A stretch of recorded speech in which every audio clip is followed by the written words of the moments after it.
अरे एक लड़की हो गई, परेशान मत होना, दुखी मत होना, कोई बात नहीं, हालात ठीक हो जाएंगे। बस क्या है, इसका दहेज ही तो देना पड़ेगा। मम्मी बताती है कि जैसे तेरे रोने की थोड़ी सी आवाज आई, मैं तुरंत गई और तुझे निकाल के अपने सीने से लगाया। वो हमेशा बोलती थी कि पापा जी मुझे वकील बनना है। अन्नू दीदी से पूछते थे कि पापा जी मुझे डॉक्टर बनना है। मेरे अंदर ये था कि पापा जी मुझे सारे लड़के पीटने हैं। तो रात में सोए हुए थे, अचानक से किसी का फोन आता है मम्मी के पास।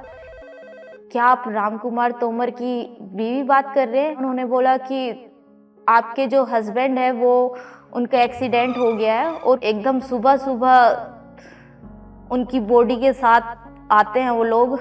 और वो बोलते हैं कि शायद पूजा आपके पापा रात भर याद करते थे, खाना बना के वेट करते थे कि पापा जी वापस आएंगे।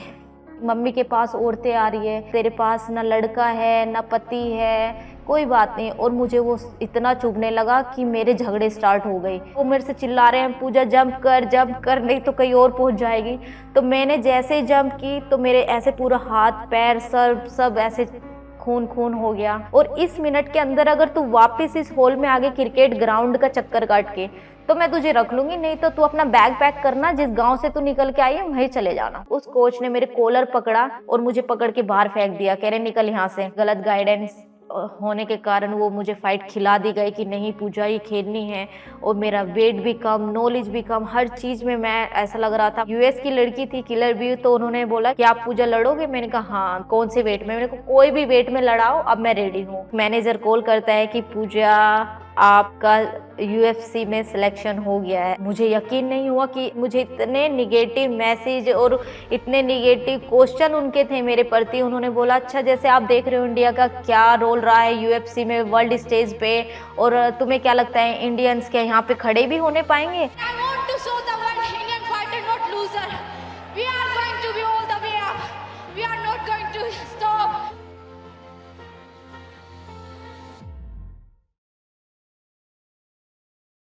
ये सिर्फ पंच और किक की कहानी नहीं है, ये उस लड़की की जिद है जिसने खुद को और अपनों को संभाल के रखा है। लोग कहते थे कि नहीं कर पाएगी, लेकिन मैंने हर मुक्के से जवाब दिया। पहले कभी खेतों में दौड़ती थी और अब मैं दुनिया के नंबर 1 केज में लड़ती हूँ। आज मैं अपनी कहानी खुद बता रही हूँ क्योंकि दूसरों की आवाज में मेरी कहानी अधूरी है। नमस्कार, मैं हूँ पूजा तोमर और मेरे यूट्यूब चैनल की ये पहली वीडियो है और मैं आपको अपनी असली जिंदगी बताने वाली हूँ, बिना फिल्टर के और बिना एडिट के। और इस चैनल के माध्यम से मैं चाहती हूँ कि इंडिया में भी एमएमए को बढ़ावा मिले और मैं अपना छोटा सा योगदान देना चाहती हूँ कि जिससे लोग और एमएमए की जर्नी को जाने। मेरा जन्म हुआ है वेस्ट यूपी के एक छोटे से गांव से, जहाँ पे लड़कियां होना अपने आप में गुनाह माना जाता था। और मुझे भी नहीं पता था कि मुझे खुद भी एक मारने की कोशिश की गई थी। वो तो बड़े होने के बाद मम्मी ने मुझे बताया। और वहाँ पे आज भी कोई लड़की ऐसी नहीं है जो मार्शल आर्ट से जुड़ी है या स्पोर्ट्स में आगे है। और हमारा काफ़ी बड़ा परिवार था, ताऊ जी चाचा जी हम सब इकट्ठे रहते थे। और उस वक्त लड़कों को बहुत अहमियत दी जाती थी कि लड़का ही चाहिए। और जैसे ही मेरा थर्ड बोर्न होता है तभी मेरे पापा जी को, मतलब दुनिया पहले ही बोलती थी कि तेरी 2-2 लड़कियां हैं, कैसे करेगी। कहीं ना कहीं परिवार में भी उन्हें ताने दिए जाते थे कि कैसे हैंडल करेगा ये सारी चीज़ें। और कहीं न कहीं शायद मेरी फैमिली भी चाहती थी एक लड़का हो। और मेरे मम्मी-पापा ने भी चाहा था कि एक लड़का हो, लेकिन गलती से मैं पैदा हो गई। तो उस वक़्त उन्हें काफ़ी बुरा लगा कि एक लड़की हुई है। ये नहीं कि लड़की हुई है, वो मुझसे प्यार करते थे कहीं न कहीं। और बस जब लोगों ने उन्हें बोलना स्टार्ट किया कि अरे एक लड़की हो गई, परेशान मत होना, दुखी मत होना, कोई बात नहीं, हालात ठीक हो जाएँगे। बस क्या है, इसका दहेज ही तो देना पड़ेगा बड़े होके, वो शादी करके अगले घर ही तो भेजनी पड़ेगी। वो सारी चीज़ें होते सुनते तो मेरे पापा जी को एकदम से चक्कर आ गया कि कैसे होगा, मैं कैसे हैंडल करूँगा। क्योंकि वो टाइम ऐसा था, हमारा जब परिवार इकट्ठा रहता था तो कहीं न कहीं बहुत सारी चीज़ों की कमियाँ थी। अच्छे से खान-पान नहीं होना, और बहुत ऐसा लगता था कि मैं 3 लड़कियाँ हो जाएगी तो मैं कहाँ से इनका पालन-पोषण करूँगा, एक अच्छी लाइफ़ कैसे दूँगा। तो वो टाइम बहुत स्ट्रगल भरा रहा। और मेरे पापा जी ने एक्सेप्ट कर ली कि ये चीज़ कि मेरी 3 लड़कियां हैं। लेकिन उससे पहले मम्मी ने पापा जी की हालत देखी कि भाई नहीं, मैं भी नहीं देख सकती, तो मम्मी ने भी मुझे उठा के घड़े में डाल दिया कि शायद मैं नहीं चाहती कि ये लड़की भी रहे। लेकिन मम्मी बताती है कि जैसे तेरे रोने की थोड़ी सी आवाज आई, मैं तुरंत गई और तुझे निकाल के अपने सीने से लगाया। तो मैं उनकी मजबूरी समझ सकती हूँ। मेरे माँ बाप भी मुझसे बहुत प्यार करते हैं और मैं भी उनसे बहुत प्यार करती हूँ। लेकिन वो सिचुएशन ऐसी थी, समाज, क्योंकि हमारे जो इंडिया का समाज है ना, उन्होंने कभी लड़की एक्सेप्ट की नहीं है। तो मैं समझ सकती हूँ कि उस समाज ने मेरे पापा जी को मजबूर कर दिया था कि हमें थर्ड लड़की चाहिए ही नहीं। बट उसके बाद उन्होंने एक्सेप्ट किया कि नहीं, मेरी बेटियां हैं, मैं खुद उन्हें एक अच्छी परवरिश दूंगा। तो जैसे ही लाइफ धीरे-धीरे ठीक चलती है, कभी खाने की दिक्कत होती थी, कभी कुछ ना कुछ, हमेशा बहुत सारे लाइफ में स्ट्रगल देखा उन्होंने भी। तो जैसे ही हम बड़े होते हैं, मेरी जो मिडिल सिस्टर है, उनको पैर में पोलियो हो जाता है, जो कि वो अच्छे से चल भी नहीं पाती थी, तो पापा जी और डिप्रेशन में आ जाते हैं। जो गाँव से मैं आती हूँ, वहाँ पे लड़की के पैर में पोलियो होना मतलब उसकी शादी तो भूल जाओ कि कोई अच्छा परिवार करेगा। तो पापा जी और ज़्यादा परेशान हो गए कि मैं कैसे करूँगा, कैसे होगा। और एक बात ये कि मुझे कुछ ही सालों पहले पता चला कि मेरे पापा जी स्पोर्ट्स लवर थे, वो एक अच्छे एथलीट थे, वो दौड़ना चाहते थे। मैं एक दिन ऐसे ही सर्च कर रही थी कुछ फ़ोटोज़, तो सर्टिफ़िकेट आए सामने, तो मम्मी ने बताया कि तेरे पापा के सर्टिफ़िकेट है, वो अच्छे एथलीट थे और उनके गोल्ड मेडल भी उनके आए थे। लेकिन शादी के बाद सिचुएशन ऐसी, उन्होंने सब कुछ छोड़ के कमाना स्टार्ट कर दिया। और जब उन्होंने वो चीज़ एक्सेप्ट की कि मेरी 3 लड़कियाँ हैं, मैं उन्हें एक रानी की तरह रखूँगा अपनी बेटियों को, तो उन्होंने घर से निकले कि नहीं, मुझे कुछ करना है। दीदी को ऐसी सिचुएशन हो गई थी, वो अच्छे से चल भी नहीं पाती थी। फिर उसके बाद उन्होंने ट्रैक्टर का बिज़नेस स्टार्ट किया और ट्रैक्टर के बिज़नेस के बाद उन्होंने एक बहुत बड़ा घर लिया हम तीनों बहनों के लिए। और वो घर इतना बड़ा था ना, जैसे किसी का ड्रीम हाउस होता है, कि वो गाँव में सबसे बड़ा उस वक़्त हमारा घर था। और तीनों से बहुत प्यार करते थे। मेरी बड़ी बहन, वो हमेशा बोलती थी कि पापा जी मुझे वकील बनना है। अन्नू दीदी से पूछते थे कि पापा जी मुझे डॉक्टर बनना है। वो मुझसे पूछते थे, तो मैं पढ़ाई में थोड़ी ऐसी थी, तो मैं यही बोलती थी कि कहीं न कहीं मेरे अंदर ये था कि पापा जी मुझे सारे लड़के पीटने हैं। फिर उन्हें लगा कि ऐसा क्यों? मैंने कहा हमेशा ऐसा लगता है कि हमारा इतना बड़ा परिवार है, उन्हें सिर्फ लड़के ही चाहिए, उन्हें लड़कों का ही बर्थडे बनाना है, लड़कियां नहीं बर्थडे नहीं बनाएगी, और लड़कियां ये नहीं पहनेगी, लड़कियां बाहर नहीं जाएगी, वो सारी चीज़। तो पापा जी ने बोला छोटे में ही, मैं बहुत छोटी थी लेकिन हल्की-हल्की चीज़ें मुझे भी याद है। पापा जी ने बोला नहीं बेटा, आप जो चाहोगे मैं वो ही कराऊँगा, मैं अपनी बेटी को डॉक्टर बनाऊँगा और तुम्हें स्पोर्ट्स में आगे लेके जाऊँगा। लेकिन मुझे पता ही नहीं था क्या स्पोर्ट्स है, लेकिन मेरे पापा जी को नॉलेज थी।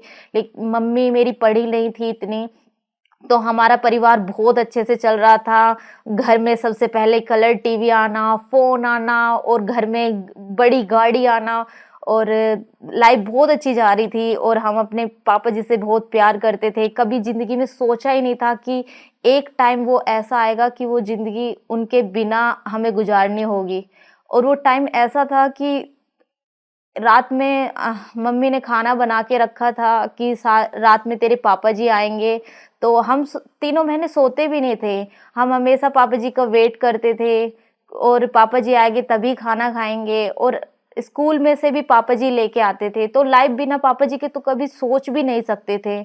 तो रात में सोए हुए थे, अचानक से किसी का फ़ोन आता है मम्मी के पास कि क्या आप राम कुमार तोमर की बीवी बात कर रहे हैं?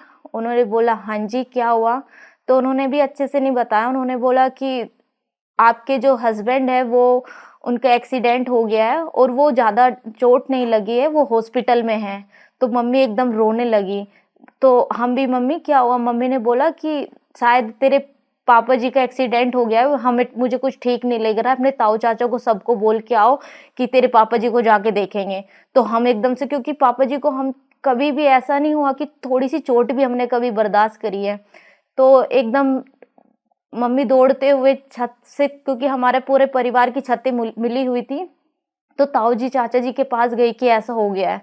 तो उन्होंने भी जाके पता चला कि पापा जी नहीं रहे, उन्होंने हमें नहीं बताया, तो एकदम सुबह-सुबह उनकी बॉडी के साथ आते हैं वो लोग और वो बोलते हैं कि शायद पूजा आपके पापा नहीं रहे। तो वो चीज़ इतनी हमारे लिए, क्योंकि मेरे परिवार वाले भी जानते थे कि तीनों बहनों उस उन्हीं के ऊपर डिपेंड थी और एकदम से लाइफ ऐसी हो गई कि कुछ भी समझ नहीं आ रहा था। मैं बहुत छोटी थी, लेकिन मुझे आज भी याद है कि उन्हें जब लेके आया गया और वो नीचे थे और हम तीनों बहनें उतर के दौड़ के नीचे गई, हम चिल्लाने लगे कि हमने कभी सोचा नहीं था वो चीज़ ऐसी होगी। पापा जी के जाने के बाद मम्मी बहुत दिन तक डिप्रेशन में रही, क्या करेंगे क्या नहीं। रात भर याद करते थे, खाना बना के वेट करते थे कि पापा जी वापस आएंगे।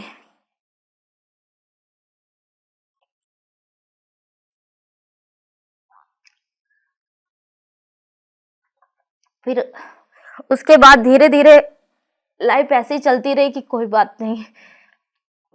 मम्मी रोती रहती थी, 1 महीने तक कुछ भी समझ नहीं आया। सब कुछ जैसे ही पापा जी के जाने के बाद लोगों ने डिसाइड कर लिया, हमारा डिसीजन हम खुद नहीं ले पा रहे थे, लेकिन सब लोगों ने डिसाइड कर लिया, हमारे परिवार वालों ने, कि अब हमें क्या करना है।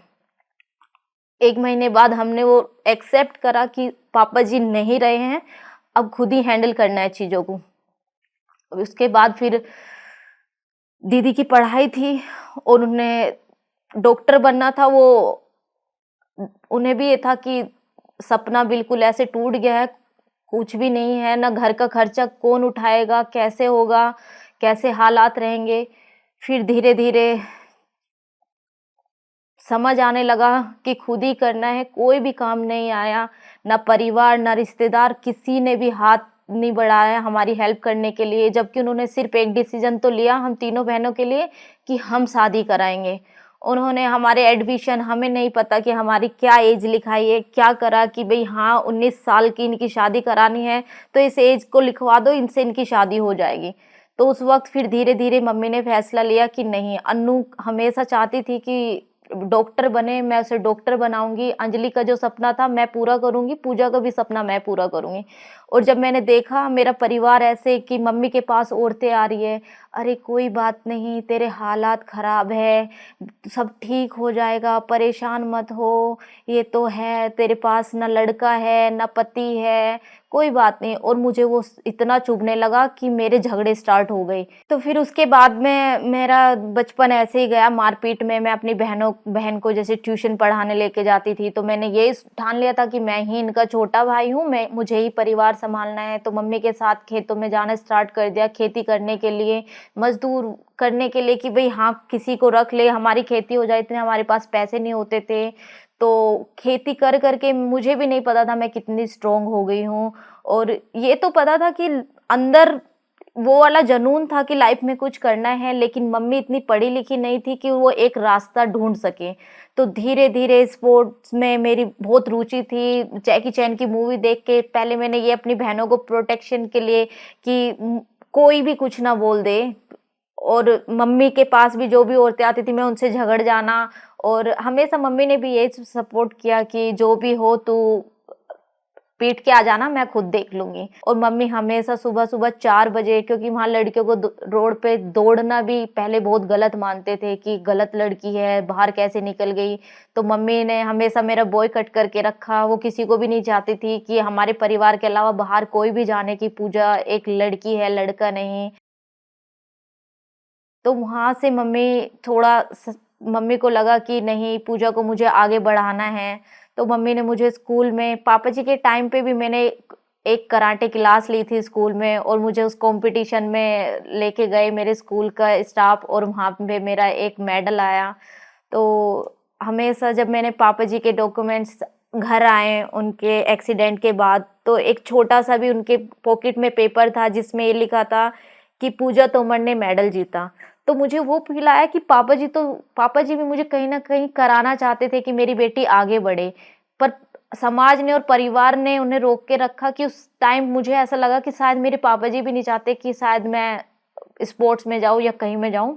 लेकिन उस वक़्त मुझे एहसास हुआ कि नहीं, मेरे पापा जी भी चाहते थे कि मैं गेम करूँ, जब उनके पास इतनी छोटी कटिंग उनके की पॉकेट में हमेशा रहती थी, तो उस वक़्त मैंने ठान लिया था कि अब ये लड़ाई बहुत हो गई है, अब मुझे लाइफ़ में आगे बढ़ना है, मुझे मेरे पापा का नाम रोशन करना है, भले ही वो नहीं चाहते थे, लेकिन अब मुझे करना है कि नहीं, अब मैं आगे बढ़ूँगी और मेरी मम्मी को और इस समाज को कहीं न कहीं मुझे चेंज करना है कि लड़कियाँ होना गलत नहीं है, लड़की बहुत कुछ कर सकती है। तो धीरे-धीरे मैं कराटे के कॉम्पिटिशन खेलती रही और एक बार मुझे कराटे के कॉम्पिटिशन में फिर से ले जाया गया और वहाँ पे शायद मुझे नहीं पता कुछ कॉन्टेंट होता है कि भई नहीं आपको धीरे मारना है, कोई ज़ोर से मारना है, तो मुझे स्कूल के एक टीचर लेके चले गए। वहाँ पे मैंने कराटे की लड़की के फेस पे पंच मारा, वो नॉकआउट हो गई, वहाँ से मैं डिस्क्वालीफाई हो गई, मुझे कोई मेडल नहीं मिला। तो मैं एकदम गुस्सा हो गई, मैंने कहा मुझे नहीं खेलना ये स्पोर्ट जिसमें मारो भी और मेडल भी ना मिले। तो धीरे-धीरे करके कहीं से पता चला कि कहीं मेरे गाँव के ही कोई बच्चा वुशु खेला, उसने बताया कि एक वुशु गेम है, आप उसमें खेलोगे तो आप तेज भी मार सकते हो। तो मैंने कहा ठीक है, मुझे वही खेलना है। वुशु की जर्नी स्टार्ट हुई लेकिन ये नहीं पता था कि कहाँ से खेलना है, कहाँ जाके ट्रेन करूँ। स्कूल में जो कराटे होते थे, वो कराटे के नाम पे भी वो पता नहीं क्या-क्या सिखाते थे, वहाँ भी कुछ गाइडेंस नहीं थी। तो फिर मेरी बड़ी सिस्टर ने हमारे कोई दूर के रिश्तेदार थे, उनसे बात करी, वो मेरठ रहते थे कि प्लीज़ आप कुछ दिन के लिए पूजा को रख लो, वो वहाँ पे मेरठ स्टेडियम है, वहाँ पे वो ट्रेनिंग कर पाएगी। तो मैं उनके पास कुछ दिन के लिए चली गई और उनके घर से वो कंकरखेड़ा रहते थे और स्टेडियम मेन मेरठ के अंदर था। वहाँ के जो सफ़र था उसमें ऑटो में 5 या 7 रुपए लगते थे उस वक़्त। लेकिन मुझे ऐसा लगता था कि 7 रुपए अगर मैं महीने के हिसाब से जोड़ूँ, मुझे मम्मी से इतने पैसे लेने पड़ेंगे और मम्मी कहाँ से दे पाएगी। तो वो जर्नी ऐसी स्टार्ट हुई कि वहाँ से मुझे कुछ फ्रेंड मिले जो और कहीं से आते थे। उन्होंने बोला कि पास के किसी गाँव से कि पूजा अगर हम ऐसे ट्रक पे लटक के जाएँगे तो वे 5-7 रुपए भी बच सकते हैं। तो मैंने कहा ठीक है। तो मैंने ऐसे रस्सा पकड़ के मैं पीछे लटकी तो लेकिन मुझे ना वो जंप करनी नहीं आती थी कि भई हाँ, वो ऐसे जंप करनी है कि आपको ट्रक के साथ में ही भागना है। तो सब उन्होंने जंप किया, वो मेरे से चिल्ला रहे हैं, "पूजा जंप कर, नहीं तो कहीं और पहुँच जाएगी।"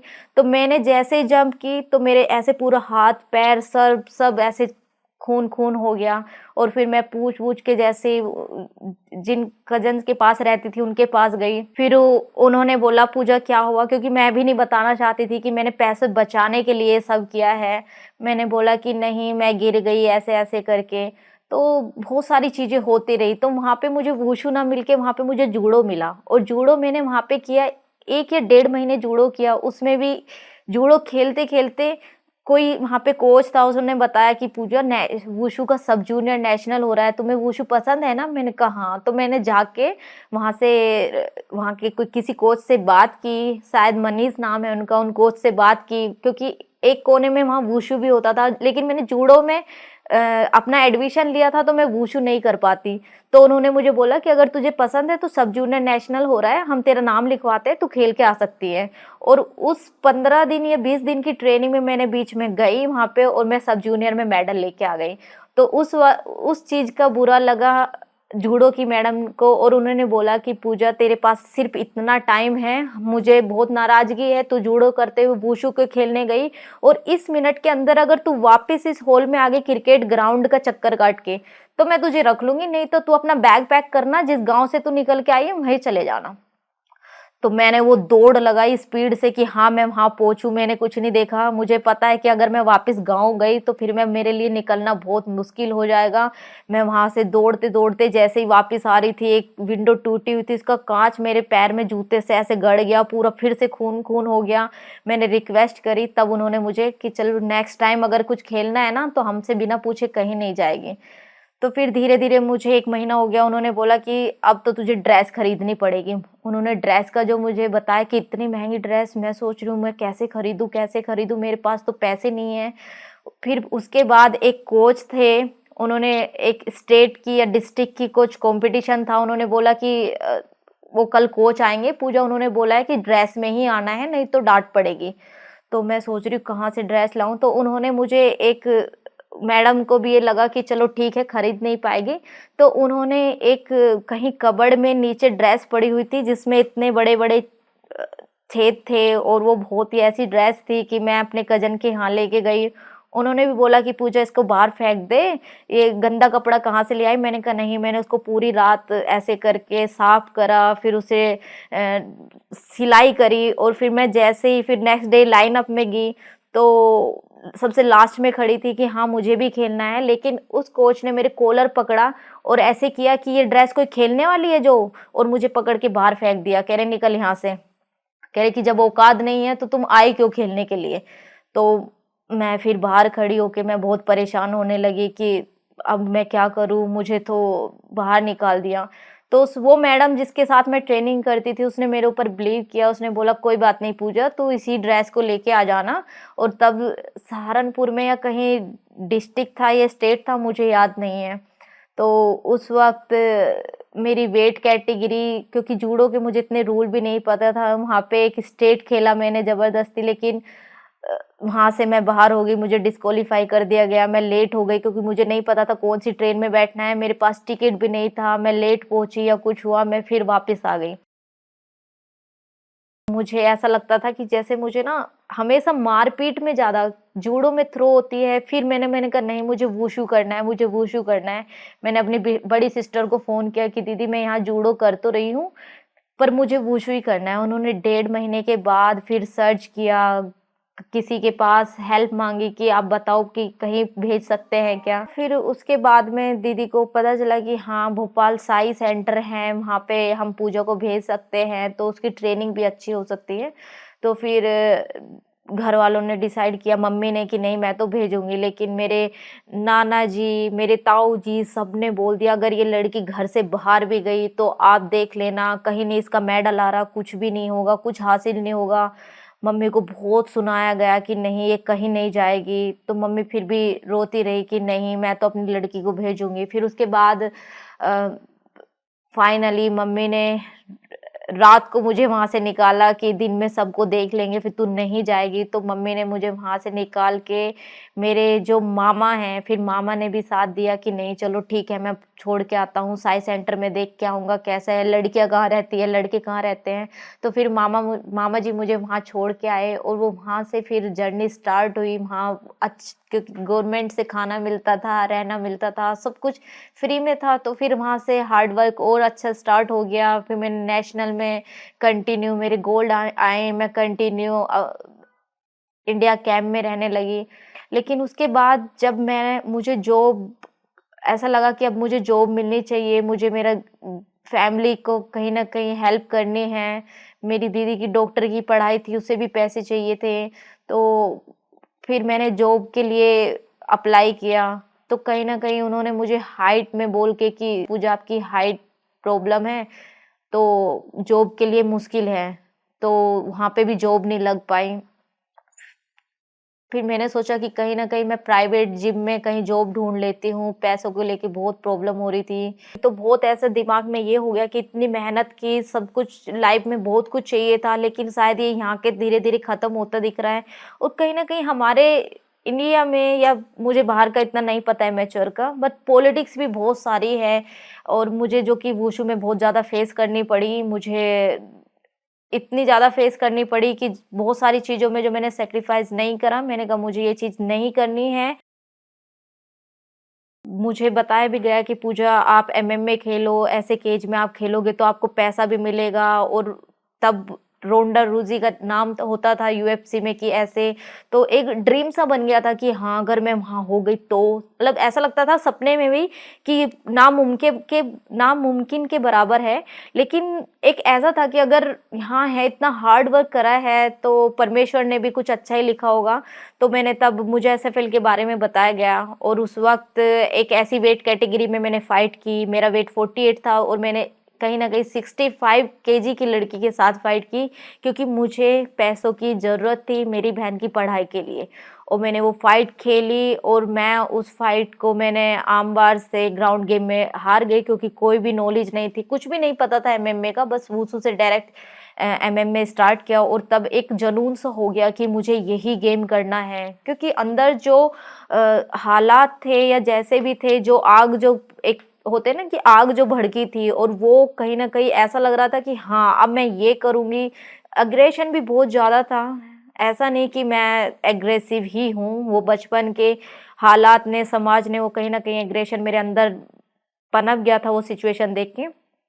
तो वो मेरा ऐसा लगा कि हाँ, अब मैं वुशु नहीं, मुझे एमएमए ही करना है। मैंने एमएमए स्टार्ट किया, तो मेरे फ्रेंड ने मुझे यूट्यूब पे वीडियो दिखाई कि पूजा ऐसे केज कंट्रोल होता है, ये ग्राउंड होता है। लेकिन कोई भी, क्योंकि मैं उस वक़्त वुशु बिल्कुल छोड़ चुकी थी। एक टाइम मैं ट्रेनर की जॉब करती थी क्योंकि मुझे मेरी फैमिली भी सँभालनी थी। एक टाइम मैं एमएमए की ट्रेनिंग करती थी, वो भी कहीं जिम में कर ली, कहीं पार्क में कर ली। कोई ऐसा कहीं कोई गाइडेंस नहीं थी एमएमए अच्छे से सीखने की, सिर्फ़ ऐसे ही जिमों में थोड़ा बहुत कर लिया अपने फ्रेंड के साथ। मैंने वीडियोज़ देखी कैसे क्या सीखना है, क्योंकि एमएमए एक ऐसा स्पोर्ट है कि आप अगर फाइट खेलने जा रहे हो तो आपको इंजरी होनी ही होनी है। तो पहले से ही मेरा परिवार, समाज हमेशा बोलते रहे कि ये नहीं करना है, लड़की को शोभा नहीं देती ये चीज़ें, हाथ टूट गया, पैर टूट गया, कौन शादी करेगा? क्योंकि हमारे जो गाँव से, वेस्ट यूपी से मैं आती हूँ, वहाँ लड़की के लिए शादी बहुत मैटर करती है।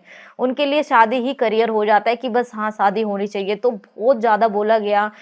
एक टाइम पे ऐसा होता था कि मैं जब एसएफएल खेल के गई, मेरे मेरे फेस पे इंजरी थी, तो मेरे ताऊ जी, चाचा जी और मामा सब देख के बोलने लगे कि पूजा प्लीज़ ये गेम मत कर, ये बहुत डेंजर है, तेरा चेहरा देख बिल्कुल बिगड़ चुका है। और मम्मी भी कहीं न कहीं परेशान होती थी, बट उन्होंने बोला कि नहीं पूजा, मैं बिलीव करती हूँ, तू आगे बढ़। तो फिर ऐसे-ऐसे मैंने यूट्यूब पे वीडियो देख के एमएमए स्टार्ट किया। मेरे फ्रेंड मुझे बताता था कि ऐसे केज कंट्रोल करना है पूजा, ऐसे हो करते हैं, वैसे करते हैं, तो धीरे-धीरे हमने सीखा। जब एसएफएल के बाद एक रिकॉर्ड हो गया, तो मुझे एशिया की नंबर 1 लीग 1 चैंपियनशिप से कॉल आता है कि पूजा क्या आप इसमें फ़ाइट करोगे? तो मुझे नहीं पता था कि ये इतनी बड़ी लीग है, तो मैंने हाँ किया कि हाँ, मैं फ़ाइट खेलूँगी। खेलना तो चाहती थी और चाहती थी कि नहीं, मैं जब भी जाऊँ मैं विन लूँ और इंडिया का नाम रोशन करूँ, लेकिन मेरे पास ना पैसे थे, ना किसी का सपोर्ट था कि मैं ऐसा स्पोर्ट में जा रही हूँ जहाँ इंडिया में कोई रिकॉग्नाइजेशन नहीं है, कोई भी नहीं जानता है और कोई भी प्राइवेट कंपनी, कोई भी सपोर्ट नहीं था, किसी का कुछ भी नहीं था। सिर्फ ये था कि हाँ, मैं एक टाइम ट्रेनर की जॉब करती थी, एक टाइम एमएमए की ट्रेनिंग करती थी। तो उस वक़्त मैं पहली फ़ाइट खेलने गई 1 चैंपियनशिप की, जिसमें उन्होंने मुझे ऑफ़र की 56 में फ़ाइट, और मैं पहले ही 48 खेलती थी और अब मुझे 1 चैंपियनशिप में पहली फ़ाइट 56 में खेलनी थी। तो उस वक़्त सप्लीमेंट खरीदने के भी मेरे पास पैसे नहीं होते थे और मैं ज़बरदस्ती थोड़ा-सा वेट बढ़ा के, जैसे मैं ट्रेनिंग करती हूँ, ट्रेनिंग करते-करते जिस लड़की के साथ थोड़ी ट्रेनिंग कर रही थी, तो उसके सर लगने से मेरी नाक टूट जाती है और नाक टूट के बिल्कुल ऐसे यहाँ से ब्लैक आउट। फाइट करने में 15 दिन थे और एक अच्छा मैनेजर भी होना ज़रूरी है, क्योंकि जो मेरा मैनेजर था उन्होंने ये बोल दिया कि अगर पूजा ये पहली फाइट नहीं खेलेगी तो 1 चैंपियनशिप शायद इसे आगे फाइट नहीं देगा। तो मेरी नाक भी टूटी हुई थी, मैं मेडिकल भी अनफिट थी और मैं बहुत अंडरवेट थी। लेकिन मुझे ये था कि नहीं, एक अपॉर्च्युनिटी मिली है, कोई बात नहीं, मुझे खेलने जाना है और क्या पता मेरे हाथ से ये छीन जाए। और उस वक़्त मैं ज़बरदस्ती अपना वेट बढ़ा के वहाँ गई और शायद मेरा 500 ग्राम अंडरवेट था। उन्होंने बोला कि अगर इतना अंडरवेट है तो शायद नहीं खेल पाएगी। तो उस वक़्त मैंने खूब सारा पानी पिया, केले खाए और मैंने ज़बरदस्ती अपना वेट वहाँ पे दिया। फिर उसके बाद मेरी वो पहली फाइट होती है और ना ही नॉलेज के कारण और ना सपोर्ट, तो इस वजह से मैं वो पहली भी फाइट हार जाती हूँ आम बार से। फिर उसके बाद मैं घर आती हूँ, मम्मी भी परेशान होती है, बट इतना था कि हाँ, थोड़ा बहुत पैसा मिला है जो मेरी फैमिली को सपोर्ट करेगा, मेरी बहन की पढ़ाई में सपोर्ट करेगा। तो फिर से मैं वही ट्रेनर की जॉब करना, फिर उसके साथ में थोड़ा-थोड़ा ट्रेनिंग करना और ट्रेनिंग करते-करते ऐसे ही मुझे सेकंड फाइट दी गई, क्योंकि 1 चैंपियनशिप में जब भी मैंने फाइट खेली है, मुझे ऐसा अपोनेंट दिया गया है जो हमेशा उनका अच्छे टॉप पे रहा है, जो बेल्ट की फाइट खेलने वाला है या जिसकी अच्छी रैंकिंग है। कोई ऐसा नहीं कि शायद मेरा जो रिकॉर्ड था उस रिकॉर्ड से कुछ भी मैच होता हुआ मुझे नहीं दिया गया। मैं फिर भी उसमें खड़ी रही कि हाँ, मैं कोशिश करती रहूँगी, आज नहीं तो कल शायद मुझे चीज़ें अच्छी हासिल होगी जो मैं लाइफ में चाहती थी कि मैं वुशु में करूँ, क्योंकि वुशु भी ओलंपिक में नहीं थी, क्योंकि हमेशा ओलंपिक तक मेरा सपना रहा था। लेकिन अब मैं एमएमए में थी तो मैं हमेशा यूएफसी के सपने देखती थी, लेकिन कहीं न कहीं वो चीज़ मेरी टूटने लगी, क्योंकि मैं वन चैंपियनशिप में हर बार हार के आ रही थी। मैं बार-बार हार रही थी, तो मेरी शायद आई थिंक थर्ड फाइट थी, जिससे मुझे इंडोनेशिया से फाइट दिया गया। इंडोनेशिया ही कंट्री की, उसी की कंट्री की एक लड़की से मुझे फाइट दी गई। मैं वहाँ फाइट खेलने जाती हूँ, मेरे साथ कोई कॉर्नर नहीं था, किसी कारण की वजह से मेरे कॉर्नर को कुछ काम आ जाता है, वो एक दिन फ़ोन करके पहले बोलते हैं कि शायद सॉरी पूजा, मैं नहीं जा पाऊँगा, मुझे छुट्टी नहीं मिली है। तो मैं रोती हूँ, मैंने कहा मुझे तो पानी पिलाने के लिए भी कोई नहीं होगा वहाँ पे, तो मैं अपनी किसी फ्रेंड को फ़ोन करती हूँ। मेरे साथ कॉर्नर में वो जाती है वन चैंपियनशिप की फाइट में। एकदम ऐसे मैं घबराई हुई सी एक कोने में बैठी हूँ, तो सारी मीडिया खड़ी है। प्रेडिक्शन में मेरे 2-3% मुझे जिताया हुआ है। पूरी मीडिया उससे बात कर रही है कि आप कैसे फिनिश करोगे, फर्स्ट राउंड में फिनिश करोगे। मैं सिर्फ थोड़े से गैप में मैं बैठी हूँ, मैं सारी बातें सुन रही हूँ कि क्योंकि उनके लिए बहुत ईज़ी था कि पूजा से जीतना, वो सारी चीज़ें, और मैं बैठे-बैठे चुपचाप वो सारी चीज़ें सुन रही हूँ। वहाँ से चुपचाप हम रूम पे पहुँचे, रूम से फिर हम फाइट डे के दिन वार्म अप कर रहे थे। मैंने एक फिलिपीन के लड़के से रिक्वेस्ट करी कि प्लीज़ आप मेरे साथ चल लेना, हमें नहीं पता बीच में, आप प्लीज़ पानी-वानी पिला देना और फाइट में गाइड कर देना कि अगर कुछ भी ऐसा लगे। तो मैं बस जैसे एंटर होती हूँ केज के, तो फर्स्ट राउंड मैं विन करती हूँ। मैं एकदम अंदर से इतना एग्रेशन भर गया था कि कहाँ से कहाँ, और इतने सारे लोग जो कुछ समझ ही नहीं रहे हैं कि शी जस्ट ए इंडियन, कि भाई तू ये तो एक सिर्फ एक इंडियन है और इंडियन एमएमए में बिल्कुल जीरो है, तो तू तो इसे पहले राउंड में फिनिश कर देगी। तो वो गुस्सा था, तो वो पहला राउंड मैंने पूरा ऐसे जोर से, मेरा मतलब पूरा एग्रेशन के साथ मैंने खेला। सेकंड राउंड भी मेरा अच्छा जा रहा था। थर्ड राउंड फिर से मैं ग्राउंड गेम में गई, क्योंकि मैंने हमेशा, मेरी स्ट्राइकिंग रही है, मैं वुशु करती थी। ग्राउंड का मुझे नहीं पता था, ना ही कोई ऐसी जगह थी कि मैं प्रॉपर कहीं एमएमए कर पाऊँ। तो ग्राउंड में भी वो फाइट गई, लेकिन मैं कहीं न कहीं कोशिश करती रही कि मैं उस फाइट को बचा के रखूँ, कि नहीं मुझे नहीं हारना है, ये जीत लेके जानी है, ऐसे करके, और वो फाइट मैं जीत जाती हूँ। और वो मेरे लिए बहुत इमोशनल, जब भी मैं फाइट में जीतती हूँ तो शायद वो हमेशा इमोशनल चीज़ें मेरी बाहर आई है कि मैंने कैसे स्ट्रगल किया है सिर्फ़ एक विन को ले जाने के लिए। और फिर वही वन चैंपियनशिप ने मुझे सेकंड टाइम मुए थाई की फाइट ऑफर करी, तो मुझे ये था कि चलो रिकॉर्ड नहीं जुड़ेगा, मैं जीत सकती हूँ ये फाइट। उस वक्त भी मैं फीवर में थी, बट मैंने वो 2 वीक के नोटिस पे मैंने वो फाइट खेली, और वो डिसीजन पे मैं फाइट हार गई। फिर उसके बाद मैं घर आई, मैं परेशान थी कि नहीं, शायद मुझे और अच्छा करना था। उसके बाद मुझे वन चैंपियनशिप ने लास्ट फाइट ऑफ़र करी स्टैम फेयरटेक्स के साथ में, जो कि बहुत ही एक्सपीरियंस खिलाड़ी है और चैंपियन भी रही है, और उस वक़्त भी वो अच्छे रिकॉर्ड से आ रही थी, और वही गलत गाइडेंस होने के कारण वो मुझे फाइट खिला दी गई कि नहीं पूजा, ये खेलनी है। और मेरा वेट भी कम, नॉलेज भी कम, हर चीज़ में मैं, ऐसा लग रहा था, मैं फिर भी वो फाइट बोलने से कि नहीं शायद मैं जीत सकती हूँ। तो वो फाइट हारने के बाद बिल्कुल करियर ऐसा हो गया कि शायद एमएमए में नहीं, और फिर वापस आ गई वो ही क्लासेस कराना, कभी इस जिम में जाके, कभी इस जिम में जाके, स्कूटी से 70-80 किलोमीटर डेली मैं स्कूटी चलाती थी, और मैं समझती थी कि लाइफ कहाँ आ गई है, क्या हो गया है, कितनी मेहनत करी ज़िंदगी में, इतना स्ट्रगल से यहाँ पहुँची, और अब तो बिल्कुल करियर भी ख़त्म, समझ नहीं आ रहा है, ये सिर्फ़ एक ट्रेनर की जॉब से मेरा क्या होगा? मुझे ये नहीं चाहिए था। तो मेरा ये जो बिलीव है ये ऐसे हो गया, क्योंकि मैं अपने थोड़ा रिलीजन के लिए भी बोलना चाहती हूँ लोगों को। लोग बहुत सारे क्वेश्चन करते हैं मेरे धर्म को लेके कि परिवर्तन क्या है, जबकि ऐसा नहीं, क्योंकि हमारे जो खानदान है, हमारा पूरा परिवार, मेरे पापा जी थे वो भी यंग एज में एक्सीडेंट हुआ, मेरे ताऊ जी थे वो भी, मेरे मतलब 7 से 8 मौतें हमारे सामने मेरे परिवार में मैंने होते हुए देखी। और फिर उसके बाद में हम कहीं न कहीं पूजा पाठ इतनी करते थे, जुड़े, हम हमारे अंदर डर बैठ गया था। जब भी किसी का फ़ोन आ रहा है या कुछ भी हो रहा है, हमें ऐसा लगता था कि अब क्या हो गया, अब क्या हो गया है? तो बहुत था कि मैंने सारे धर्मों में भी देखा, धर्म चाहे वो हिंदू हो, क्रिश्चियन हो, हाँ, मैं भी ऐसे ही क्रिश्चियन धर्म भी देखा या मुस्लिम हो, सबके बैठ के पूजा करनी ऐसे, लेकिन वो जो चीज़ जब आप ढूँढते हो ना वो हासिल होती है। और वही चीज़ मेरे अंदर की मैं जब मुझे जीसस के बारे में भी बोला दुनिया ने, तो मैंने वही धर्म की तरह माना, उन्हें पूजा करी ये नहीं।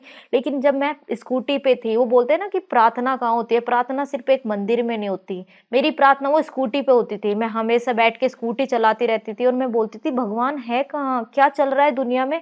क्या तुम सच में हो? और एक दिन ऐसा होता है कि मैं क मतलब 1 महीने तक मैंने वो प्रार्थना स्कूटी पे करती रही कि क्या चल रहा है? तो मुझे ना अंदर से पीस भी काफ़ी होने लगा, चीज़ें ऐसी होने लगी कि नहीं पूजा, तुझे ऐसा लगता था कोई बात कर रहा है कि तेरे लिए बहुत बड़ी चीज़ रखी है मैंने। मैंने कहा कहाँ रखी है? क्या है? मैं बात करती हूँ, मुझे आवाज़ आती थी कि नहीं पूजा, तू एक बहुत बड़ी चीज़ के लिए मैंने तेरे लिए रखा है, ऐसे करके। उसके बाद मुझे एमएफएन से कॉल आता है कि पूजा आप फाइट करोगे, और उस मैं एमएफएन की पहली फाइट खेली मैंने, और वो उस टाइम पे खेली मैंने जब मैं 3 महीने मैं ट्रेनिंग कर रही थी, शायद कोविड का टाइम था। मैंने उस टाइम पे ये सोचा कि नहीं, अब एमएफएन में मैं फिर से इंडियन लीग में मैं वापस आई हूँ तो मैं बहुत अच्छा करूँगी। तो मैंने 3-4 महीने अपनी डाइट पे भी पैसा खर्च किया, सब चीज़ पे किया, और उस वक़्त मेरी फाइट में मतलब स्पारिंग डे था, एक लड़के के साथ मैं फाइट कर रही थी, और उसके ऐसे पता नहीं शायद ईगो पे आई या क्या है, उसने मेरे साथ बहुत गंदे तरीके से फाइट की, और उसने मुझे ज़ोर से नी पे हिट करा, और नी पे हिट करने से शायद मेरे मेनिस्कस में और पता नहीं क्या-क्या मेरे मल्टीपल इंजरी मुझे बताई गई, और मैं अच्छे से वॉक भी नहीं कर पा रही थी। मैं जो मेरे डॉक्टर मधुर है, जिन्हें मैं हमेशा रिस्पेक्ट करती हूँ क्योंकि उन्होंने मुझे बहुत मोटिवेट किया, उनके पास गई, मैंने कहा डॉक्टर प्लीज़ मेरे नी में कुछ हो गया है। लेकिन उससे पहले जहाँ मैंने एमआरआई कराया, उन्होंने बोला कि पूजा तेरा तो बिल्कुल अभी लिगामेंट टूट गया है, तुम फाइट नहीं करोगे। फिर से जब मैं सोचा, मैंने कहा परमेश्वर आपने फिर से मुझे मौका दिया है, मैंने फिर से प्रार्थना करी कि नहीं, मेरा लिगामेंट नहीं टूट सकता, क्योंकि मुझे मेरी बॉडी से ही मैं हमारी बॉडी मतलब मैं स्पोर्ट्स पर्सन के लिए उसका शरीर बहुत महत्व करता है। तो वही चीज़ फिर मैं दोबारा एमआरआई के लिए गई कि नहीं, मैं डॉक्टर के पास गई, अपने डॉक्टर मधुर के पास, उन्होंने बोला कि पूजा दोबारा एमआरआई कराओ। तो उसमें लिगामेंट टूटा हुआ नहीं आया, बट मल्टीपल इंजरी इतनी आई, उन्होंने बोला कि तुम फाइट नहीं खेल सकती। तो मुझे रोना आया कि नहीं, मैंने 3 महीने मैंने कैंप भी करा है, मैंने अपने फूड पे हर चीज़ पे पैसा खर्च करा है, तो मैं तो फाइट खेलना चाहती हूँ प्लीज़। तो उन्होंने बोला लास्ट यही है, एक पेन किलर लो और उस फाइट को खेलने चली जाओ। तो मैं पेन किलर लेके मैं फाइट में अच्छे से वॉक भी नहीं कर पा रही थी, लंगड़ा के चल रही थी, और मैं वो फाइट 2 राउंड में सोचती रही, मेरे नी में ना लग जाए, मेरे नी में ना लग जाए, और ये डरते-डरते मैंने वो 2 राउंड मेरे ऐसे बिल्कुल ऐसे निकल गए, और मेरे दिमाग में ये कि मैं इंडियन लीग में इंडियन फाइटर से इतना गंदा कैसे खेल सकती हूँ। मैंने 3rd राउंड सोचा नहीं कि मेरा नी टूटे या क्या टूटे, मैंने 3rd राउंड में थोड़ा एफर्ट लगाया, फिर मैं वो एक डिसीजन से मैं वो फाइट जीत गई। फिर उसके बाद में मुझे सेकंड फाइट ऑफर हुई, मैंने वो नॉकआउट से ख़त्म किया। मैंने फिर बोला कि आप मुझे बेल्ट की फाइट दो, फिर उन्होंने मुझे फिर से एमएफएन से फ़ोन आता है कि पूजा हम आपको बेल्ट की फाइट देंगे, और वो लाइफ टर्निंग थी। उन्होंने मुझे अपॉर्चुनिटी दी आयशा मैम ने कि पूजा आपको हम बाहर भेजेंगे ट्रेनिंग के लिए, बाली या हम थाईलैंड। तो तब उन्होंने मुझे बाली भेजा, और मैं वहाँ पे सोमा फाइट क्लब में गई, और सोमा में वहाँ मैं कोच माइक से मिली जो कि न्यूजीलैंड से हैं, और कोच माइक ने कहीं न कहीं वो चीज़ मेरे अंदर समझी कि नहीं, और कोच माइक ने मुझे वन चैंपियनशिप में जो मैं फाइट खेली थी, तब कोच माइक ने कुछ दिन बाद बताया कि क्या तू ही वो लड़की थी? मैंने बोला हाँ कोच, मैं ही वो थी। तो कोच माइक ने मेरे ऊपर काफ़ी फोकस करा, उस वक्त उन्होंने मेरी अच्छे से ट्रेनिंग कराई, और फिर मुझे ऑफर आए, फिर मुझे एमएफएन ने जो लड़की से मैं वन चैंपियनशिप में हारी थी, वही लड़की से मुझे रीमैच दिया कि पूजा जिससे आप हारे थे, यूएस की लड़की थी किलर बी। तो उन्होंने बोला कि क्या आप पूजा लड़ोगे? मैंने कहा हाँ। तो उन्होंने बोला कि कौन से वेट में? मैंने कहा कोई भी वेट में लड़ाओ, अब मैं रेडी हूँ। तो तब मैं उसके साथ मैंने फाइट रीमैच के लिए मैं गई, तब मैंने उसे नॉकआउट से फिनिश किया। ऐसे मैं अपनी जो आई थिंक 4th फाइट थी बेल्ट डिफेंड के लिए, तब भी मैंने रशियन लड़की थी, तब भी एकदम एग्रेशन के साथ वो फाइट फिनिश की। और बस उसके बाद फिर ऐसा लग रहा था कि प्रेयर करती थी हमेशा बैठ के कि अब क्या है, फिर वही आवाज़ आती थी कि अभी भी बहुत बड़ा कुछ है। मुझे अचानक से यूएफसी से कॉल आता है कि एक मैनेजर कॉल करता है कि पूजा, आपका यूएफसी में सिलेक्शन हो गया है। मुझे यकीन नहीं हुआ कि ऐसा तो मतलब हमेशा सपने में भी ऐसा लगता था कि नामुमकिन है, बट हमेशा वो सपना रहा था कि एक दिन काश मैं वहाँ हूँ। तो हाँ, मैं कोच माइक को मैसेज करती हूँ, कोच माइक शायद मेरा ना यूएफसी में हो गया है, मुझे कॉन्ट्रैक्ट। कोच माइक ने बोला कि पूजा कॉन्ट्रैक्ट दिखाओ, क्या पता फेक हो, क्योंकि उन्हें भी एकदम से यकीन नहीं हुआ। हमेशा एक एमएमए फाइटर का ड्रीम होता है यूएफसी। तो मैंने कोच माइक को दिखाया, उन्होंने बोला कि नहीं पूजा, सच में तेरा यूएफसी में हो गया है। और मैंने उस दिन सच में जीएस को भी बहुत धन्यवाद करा, क्योंकि लाइफ में इतने सारे मैंने चैलेंज देखे। फिर उसके बाद जैसे मेरी यूएफसी की पहली फाइट अनाउंस हुई, मेरे पास इतने मीडिया के फ़ोन आए, मैसेज आए, कहीं जापान से, चाइना से, यूएस से। मैं लाइव इंटरव्यू चल रहा था, जैसे एक जापानीज़ ने मेरा इंटरव्यू लिया, उसने ये बोला कि पूजा, आज जैसे कि आप इंडिया से आते हो। आई थिंक उस वक्त मेरे से भी पहले अंशुल जुबली है जो फाइट करते हैं, उससे भी पहले भरत खंडारे थे जो यूएफसी में थे। किसी कारण से वो पहली फाइट के बाद यूएफसी में कंटिन्यू नहीं कर पाए।